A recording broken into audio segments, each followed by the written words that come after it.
in to the Warchant.com report. I'm Jeff Cameron of ESPN Radio. To my left is Ira Schoffel. To my right, Gene Williams, Warchant.com. All right, so it is Florida State and Duke, 12 noon. Get used to that. ESPN 2, of course, probably get used to that as well. Florida State falls 24-20 on Saturday in devastating fashion. I'll ask you, Gene, right off the bat, the bigger disappointment, not taking advantage of opportunities on offense in that first half when you could have really probably made some things happen routinely inside the 40-yard line against Miami, and all you do is come away with 3 points? Or are you more disappointed with yet another defensive collapse in the second half? Obviously, both are really frustrating. I almost can excuse the first half a little bit because if you looked at James Blackman that first half, he was kind of a deer in the headlights. Nothing was clicking. As Coach Fisher explained in that, he was really trying to work the field position angle, which definitely did help because they had Miami pinned deep for most of the half. It's frustrating as heck. Like you said, 4 times inside the 40 to come away with 3 points. That's unacceptable. But really, the strength of this team, we talked about it over and over, was supposed to be the defense.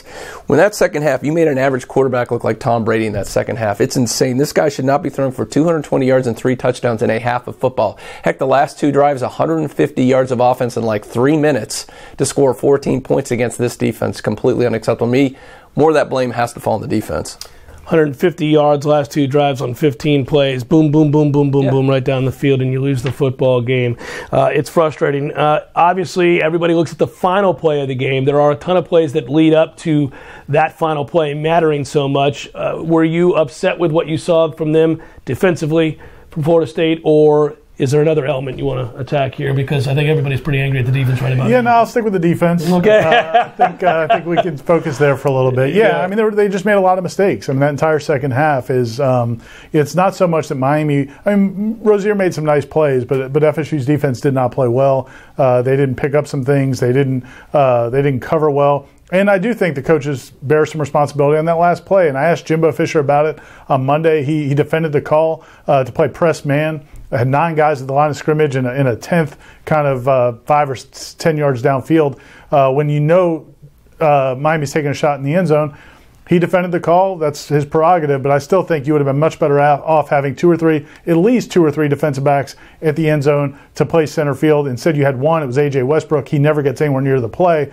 Derwin James, your best player, allegedly the best player in college football, is running with a tight end down the middle of the field instead of maybe patrolling the end zone as well. So I just think they didn't help their players with their coaching, but the players also didn't make the plays that were there.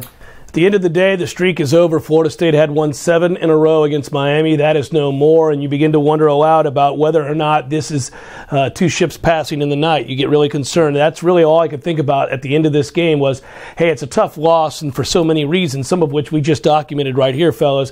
But also, is this an indicator that Florida State is soon about to relinquish their grip on the state, both in recruiting, which you cover so closely, and really on the field of play as well, as they're not getting the most out of their players? And we cite these examples every week, but that's inarguable at this point because I think you bring it up often, Gene. Is that 4 straight top 5 recruiting classes that Florida State 4 straight top 5. Well, when you're 1-3 after 4 straight top 5 recruiting classes, and 3 straight underachieving seasons, it's going to look like. It's very, very aggravating. The offense improved a lot, obviously, once they had to really kind of get less conservative and throw the football there and make plays in the second half. They do, and you can look at what James Blackman did in particular. You look at the passing yards, you look at the couple touchdown drives that are so huge for him. It seemed like something clicked, and he made plays. It's a shame, really, he didn't get the win that maybe he deserved after that last touchdown drive. But do you think the light bulb turned off for him? I really do. I mean, I saw there was a different quarterback. When he made that throw to Ryan Izzo for that touchdown, all of a sudden you saw the click. He was processing faster. He was putting zip on the ball. I mean, and he led them. Obviously, he was perfect statistically. Before that, early in the fourth quarter, he was 9 of 20 for 76 yards, Jeff. After that, he went a perfect 8 for 8, 127 yards, 2 touchdowns. And he was throwing darts all over the field. It looked like a different quarterback to me. And the hope is that suddenly the light bulb does turn on. Things are starting to click to him. You could tell talking to Jimbo Fisher on Monday. He really can tell he's getting excited about James Blackman's development, that he's starting to pick things up. He's starting to put more of the playbook on him now. So I'm really curious to see, will this carry over? Or is this kind of like Wake? Because remember, he struggled early, then he came on at the end of the Wake game. Is it just he's taking a long time to get ready? Or is this a sign of things to come, that he's going to go against Wake, and this will continue, that he's going to have that confidence? Is it Cam Akers time? Speaking of young players developing right before your eyes and growing up and making plays with the game on the line, Cam Akers became a superstar Saturday with the way that he ran with toughness, north and south, really hit it up in there. Or is that not giving Jacques Patrick enough credit as well to say, just to assume that Cam's going to take over from here? Yeah, I mean, I think it's going to, as long as Jacques Patrick is healthy and he was kind of walking gingerly after the game, I still think they're going to split carries. But yeah, I think that's one of the frustrating things about that game was you mentioned James Blackman not getting credit for his last couple of drives, but also Cam Akers not getting credit for that. It was lost in that game that you have an emerging superstar freshman running back. He ran great. I mean, he was physical. He was tough. I mean, the play where he goes down the sideline after he had been out of bounds, and the Miami defender is coming up on him, and he just lays him out. And the Miami guy had gotten lower. The Miami guy should have won that battle, and Cam Akers put him on his back. That's a strong dude. And I think he's emerging. I think he gives you – I think FSU fans should be very excited about seeing him run the ball for the next 2 years.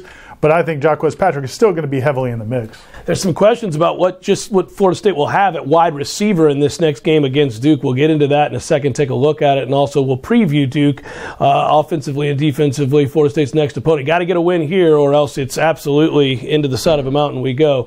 That's next on the Warchant.com report.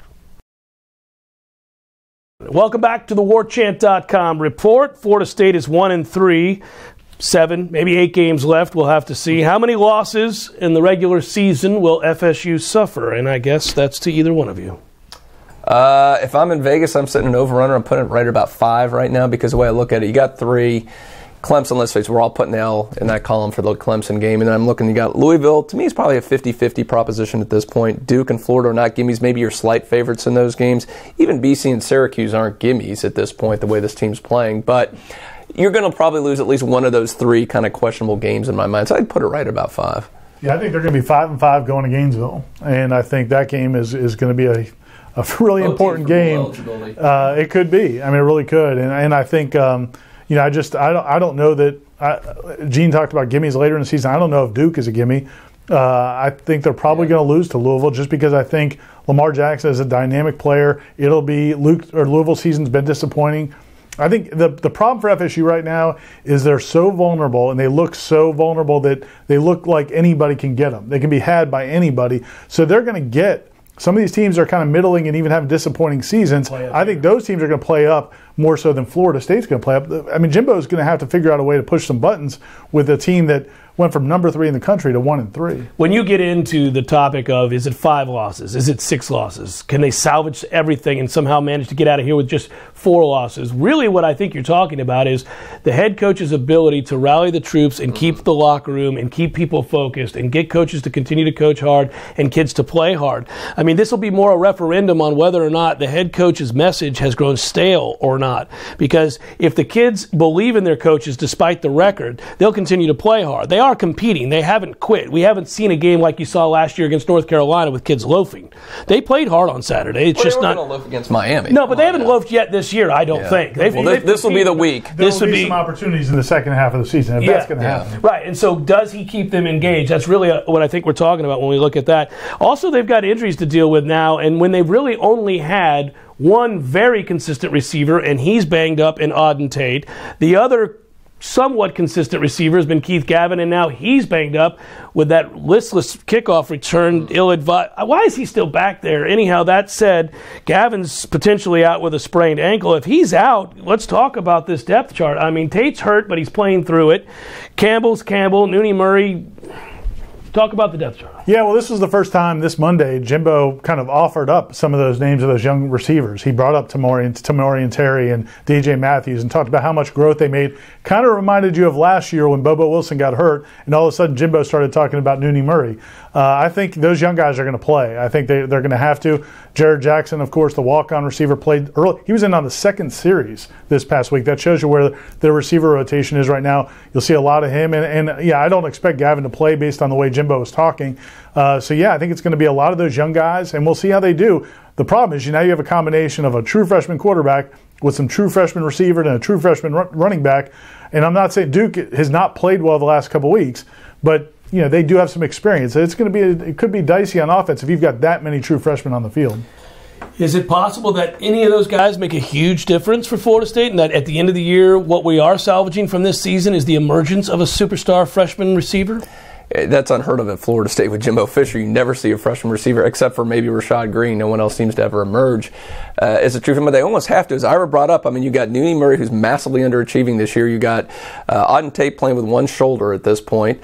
Keith Gavin's probably out for this game. And George Campbell's battling injuries, and he's been so inconsistent. You almost really need one of these freshmen to step up. And I will say, when we had that open practice, we don't get to see much in practice anymore. Jimbo's shut it down, but he did have the one open practice, and they had it split up on two fields. And that second team you had over there, you had James Blackman, and over and over and over. So Tamaron Terry was making play after play after play. What I love about this guy, he's one of those 6'4" big receivers like Auden Tate, but like Auden Tate, he knows how to use his body, get that position like a rebounder in basketball. He's always in the right position to shield that defender. So he has that ability. Now, I know the offense is complicated. It's hard for a true freshman, but man, in terms of ability, he can definitely contribute this year. Duke started off the year well and with high hopes themselves. Then they get clobbered by Miami, and then they lose on Saturday to Virginia. Daniel Jones was a quarterback talk of the ACC kickoff when I was up in Charlotte. He's a talented young man. Hasn't played as well as I think they thought he would. Sean Wilson running back there. They've got some talent at Duke, but offensively they've been starting to go the wrong way these last 2 weeks. What kind of offense does Duke run, and I guess how do you expect Florida State to defend Duke's offense, more importantly? Well, I mean, I think you wrapped it up. And for sure, in terms of Daniel Jones is kind of their offense. He's one of their top rushers. He's one of their top rushers. He's also supposed to be a dynamic passer. You look at his numbers last year, completed 63% of his passes, 16 touchdowns and 9 interceptions. You expected those numbers to improve this year as he gets older. He's been a huge drop-off, 54% passing and 6 touchdowns with 5 interceptions. This past week against Virginia, he was 14 out of 42 passing. I mean, that's just unbelievable. This is a guy, like you said, that was hailed as one of the next great quarterbacks in the ACC. It hasn't been there. Their offensive line has not played well. The receivers have not played well. It's been really a train wreck for them on offense, and I think it could be exactly what FSU needs in this situation based on the way the last game ended. But at the same time, I don't know how much energy Florida State's going to play with, and I do think Duke's going to see this as a Super Bowl type of game.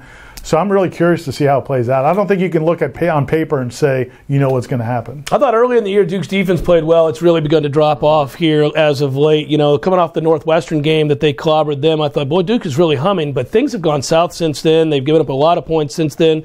Your thoughts on what we'll see from Duke's defense and how does Florida State attack it? Hey, you really thought going into that Miami game that was going to be a competitive game. It went the opposite way. Miami blew them out up there. Miami got 31 points in that game, and Virginia, you just referenced 28 points against this defense. Statistically, you look, and a lot of this is from early in the season, they're number 16 in the nation in total defense, number 7 against the rush, and even against Miami, they did pretty good. They held the Canes to 139 rushing yards. So pretty solid on defense, like Ira said, an experienced bunch. They're not going to give up the big play. You got to earn some stuff against them. But again, I think this is the last couple games they're dropping off that a little bit. And I think a lot of it's been the field position. You look at that, their offense has been so poor. They're not going a lot of 3 and outs or turning the ball over. They're giving the other team a lot of opportunities there against that defense. So this is when it'll be very interesting again to see how Florida State will come out there. Will they continue to play as well as they did offensively in that second half, or will they go back to like Wake and we're going to see this kind of situation where they just struggle to get anything going until late in the game? Keys to victory and picks coming up next on the Warchant.com report. Don't forget, folks, welcome back to Warchant.com report, to go to Warchant.com's game day page for a complete list of game watching locations.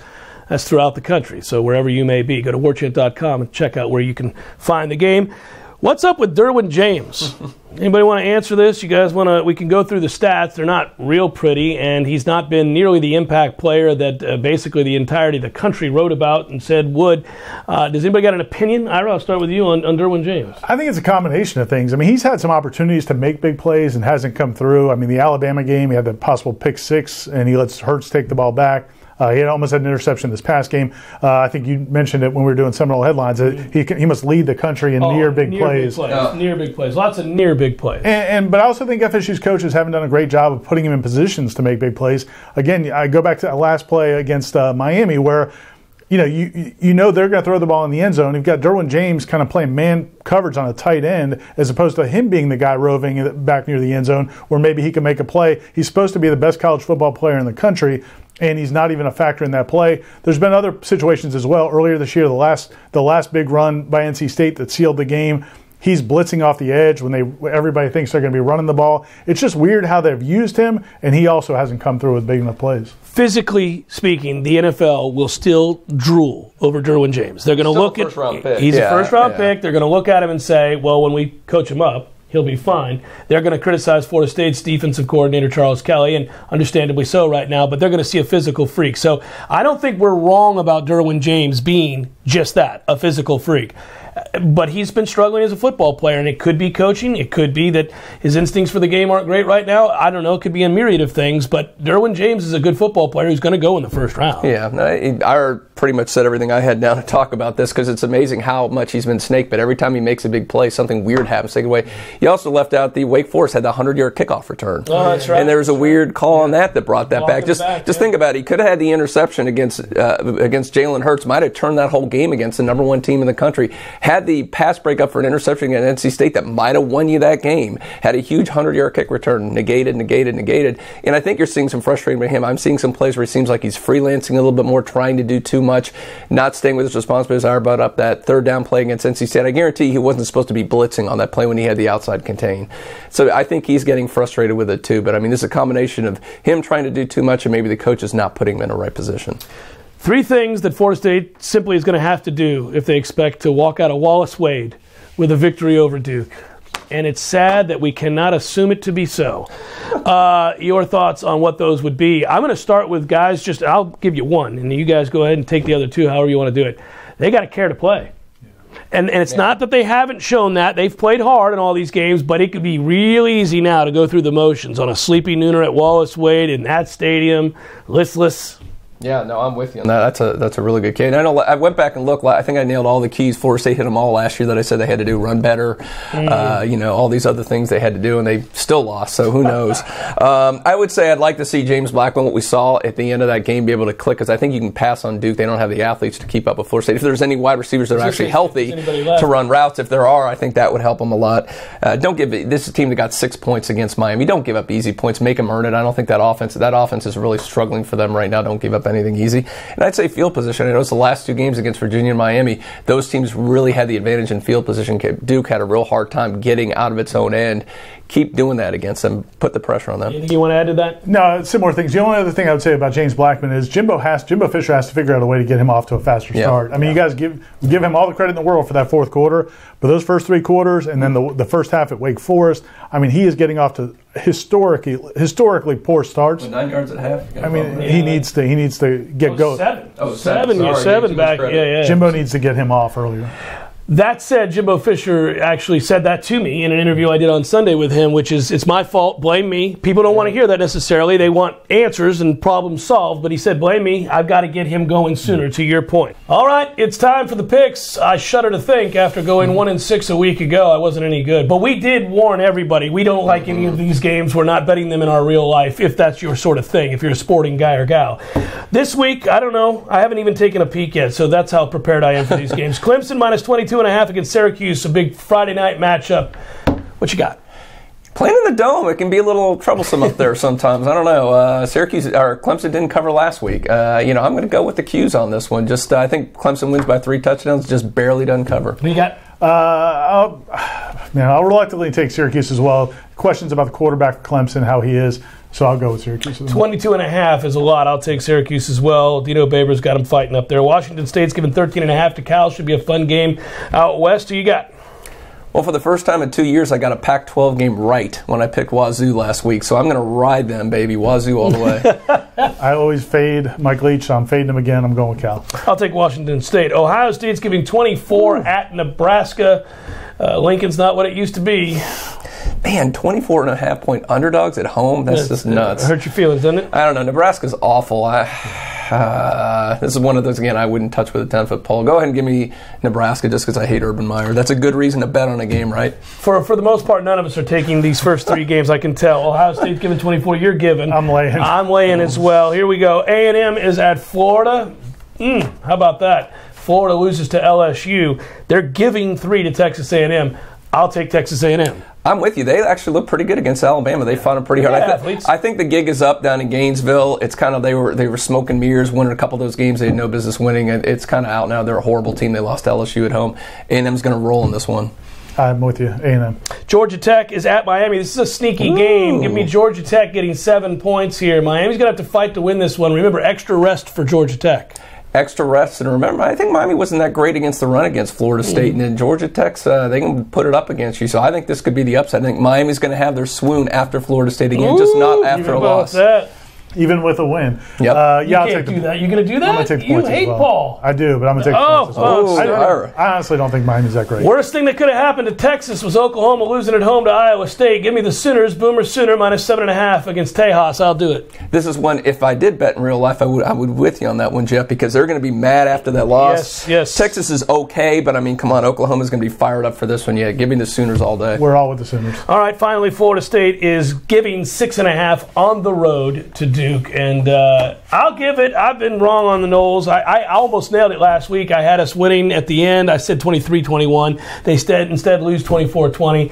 I think they're actually getting better, even though 1-3 is unacceptable. I'll take Florida State to cover the 6.5. Yeah, 0-4 in covering this year. Yeah, I don't like the receiver. It makes me nervous. If they had a healthy receiver core, I think they just run away with this one. So it makes me a little bit nervous. But 6.5 for Florida State. Duke's struggling lately. You got to believe FSU's going to at least cover that. So Noles. I'll take the points. And I'm not sure. Honestly, Ira's washing his hands. He's done. I'm not sure if Florida State wins this game. I'm honest. Wow. So you're saying they're giving up if you're doing that? If you're not going to cover 6.5, it's going to be very difficult for them to get up for this game. They're 1-3. They're going to Duke at noon. I just think this is going to be a challenge for this coaching staff. They're going to have to do everything they can to get this team focused. I think it's going to be a close game. I think FSU is going to struggle. I think it's going to be a very low-scoring game, so I'll take the points. Sorry. I'm throwing the pencil. Wow. That's what I think of your pick right there. Damn it, man. I'm sorry. For Ira Schoffel, Gene Williams, I'm Jeff Cameron. Thanks to Ryan Kelly. Thanks so much to you guys for watching. We'll talk to you next time on the Warchant.com Report.